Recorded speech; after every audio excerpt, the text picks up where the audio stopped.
اسمه هذا الذي فعل الأفاعيل بالإخوان، نسأل الله أن ينتقم منه. هذا أحمد يعني ما يسمى الناقة. فقال لنا الأول هذا المرضي أنه لو كان عندي سيف لضربت أي أحد عنده لحية وقسمته على نصفين. فبدأوا يتحركون يعني يمكرون لنا وهم لا دخل لهم في أمرنا. يعني هناك رئيس المعقل، هناك المدير، هناك. ففي الأول يعني وضعونا في عزلة، يعني كل واحد وضعه في حي، ماشي ثلاثة، يعني أنا في حي با وفريد في حي جيم وطارق في حي دال، عزلة انفرادية يعني بطانتين وبدون مصحف. حتى الزيارة كنا ممنوع منها. فكانوا في الأول يعني يريدون أن تجري علينا عقوبة التي قرروها على الإخوة الذين نقلوا إلى سجن تولال أو سجن سال. فهكذا صرح لي رئيس المعقل، قال لي يعني أنتم عندكم نفس العقوبة حتى يعني نشوفوا ننظروا في أمركم وكذا. فيعني بعد 12 يوم 13 يوم يعني كنا نطالب بالفسحة، يعني كنا ممنوعين من الفسحة، يعني أي من الدوش ولا من الفسحة ولا من الكلام مع الناس ولا. وعندما كانوا يعني يريدون أن يأخذون أحدا فينا إلى يعني رئيس المعقل أو للصور أو للبصمات، يعني كان يعني بالتالي 10 موظفين 11 موظف 12 يعني يعني يكبلون يدينا الوراء، واحد لهذا وواحد يعني. فبعد يعني 12 يوم 13 يوم يعني قرروا أن ننزل في غرف مع الحق العام. ففي الحقيقة يعني رفضنا في الأول، أن نحن يعني نريد العزلة ولكن نريد أن نخرج إلى الشمس كذا، فكل شيء بالأوامر. يعني كانت العزلة يقوم بالأوامر، وكانت يعني عند انتقالنا إلى غرف الحق العام كان بالأوامر. فأخذوني يعني إلى أشر غرفة في الحي كان،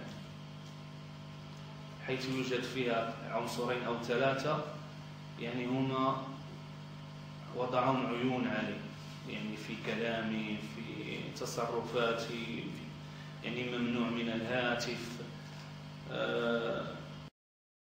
يعني يراقبون حركاتي كلها.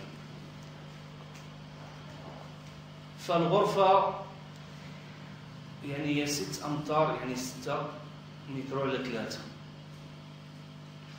يعني تصور غرفة 6 على 3 تصل إلى 50 فرد. وإذا يعني كان العدد قليل يعني هذا إذا يعني قل 36 فرد. يعني هذا 50 فرد عشان نقول لكم يعني واحد العالم آخر. تصوروا كيسدوا علينا 20 ساعة، حسبتها 20 وبعد مرات أكثر، وساعتين هي اللي كنتمتعوا بها يعني الفسحة. يعني تصوروا 20 ساعة وانت مسدود عليك، كيفاش هذيك 50 العناصر غادا تعيش؟ اللي يجي على الحشيش، اللي يجي على الشراب، اللي يجي على هذه، اللي يجي يعني حالة يعني ما نقدرش نوصفها لك. يعني في الحقيقة أنا لم يتعبني السجن لا سابقا ولا حتى يعني أنا راضي بقضاء الله سبحانه وتعالى. يعني ما يعني أتعبني الجو الذي عشته معهم في 3 أشهر.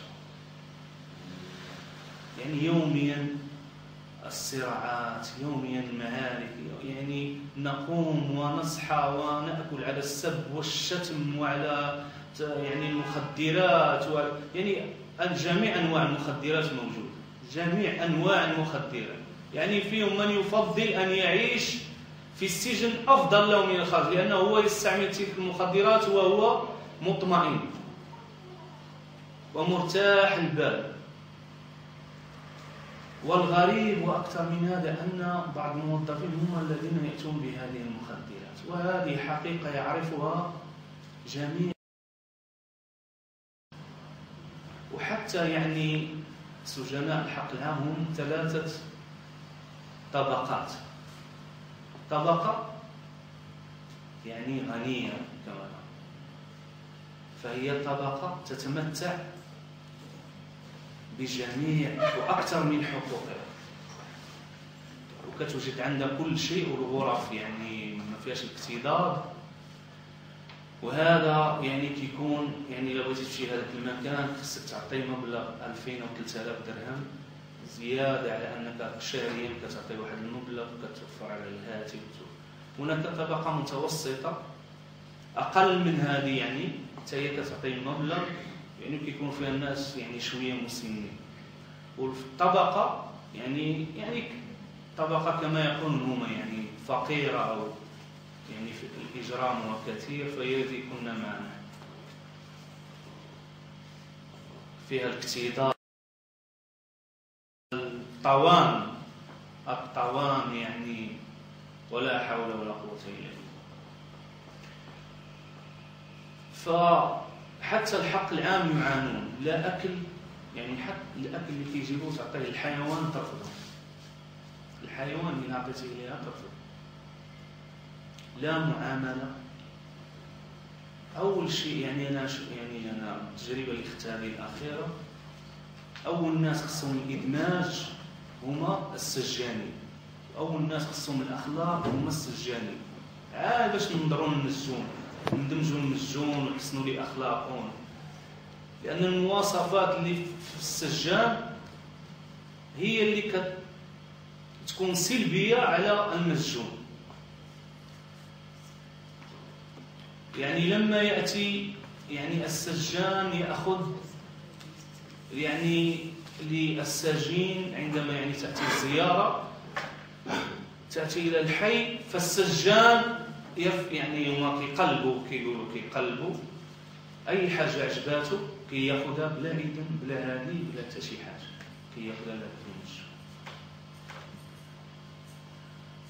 إلى المسجون دوا على حقه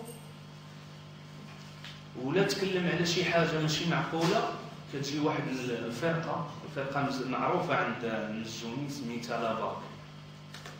هذه الفرقة خاصة بالضبط، كيتموا جايين لابسين يعني اللباس العسكري ولابسين ذاك الحذاء العسكري، كيختاروا العناصر ديالها كتكون عندهم الرده والطوله والفورمه، كياخذوا المسجون يعني كيديروا ليه واحد الحاله، الفلقه، اللطم يعني التصرفات يعني السب، يعني يعريهم الملابس ديالو حتى يعني يكون عبره لهذاك المسجون الاخر اللي بغى يتكلم ولا اللي بغى يدافع على حقه ولا على مظلوميته. ف يعني ما يقوله ابن هاشم فهو كذب. يعني أنا عشت يعني كما قلت لكم من 2002 حتى 2011 يعني نفس يعني الأمور يعني اللي كتجري على الإخوان الآن جرت علينا سابقا، يعني اللي كنا كنسمعوا في الحق العام يعني عايشناه وشاهدناه، ويعني يعني يتمارس عليهم يعني شتى أنواعهم حتى هم التعذيب وحتى يعني مسائل كثيرة.